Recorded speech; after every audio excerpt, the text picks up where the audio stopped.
കോങ്ങാട് LDFന്റെ കോട്ട തകർത്ത് UDF സ്ഥാനാർത്ഥിയായ KA തുളസി teacher മണ്ഡലം പിടിച്ചതോടെ MP MLA ദമ്പതികൾ എന്ന പുതുചരിത്രം കൂടിയാണ് പിറന്നത്. പാലക്കാടിന്റെ MPയായി VK ശ്രീകണ്ഠനും ഇനി കോങ്ങാടിന്റെ MLA ആയി ശ്രീകണ്ഠന്റെ ഭാര്യയായ പ്രൊഫസർ K തുളസിയും ഒപ്പമുണ്ടാകും. വർഷങ്ങളായി കോൺഗ്രസിന്റെ പ്രവർത്തക കൂടിയാണ് KA തുളസി. 3706 വോട്ടിന്റെ ഭൂരിപക്ഷത്തിലാണ് KA തുളസി മണ്ഡലത്തിൽ ഒരു അട്ടിമറി വിജയം നേടിയത്.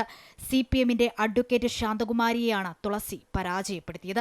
നെന്മാറ NSS കോളേജിലെ ചരിത്ര വിഭാഗം മേധാവിയും KPCC ജനറൽ സെക്രട്ടറിയുമായ KA തുളസി MP എന്ന നിലയിൽ VK ശ്രീകണ്ഠന്റെ പ്രവർത്തനങ്ങൾ മികച്ചതാണെന്നും അദ്ദേഹത്തിന്റെ ഭാര്യ എന്ന നിലയിൽ തനിക്ക് വലിയ സ്വീകരണമാണ് ലഭിച്ചതെന്നും തുളസി പറഞ്ഞു.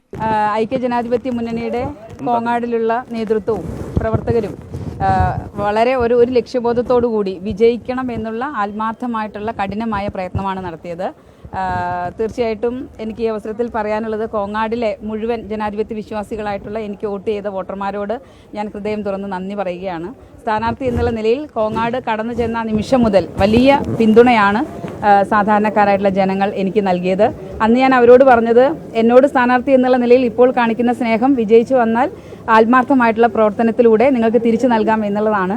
അതുതന്നെയാണ് ഇപ്പോഴും എനിക്ക് പറയാനുള്ളത്. 2011 കോങ്ങാട് മണ്ഡലം രൂപീകരിച്ച ശേഷം ആദ്യമായാണ് UDF വിജയിക്കുന്നത്.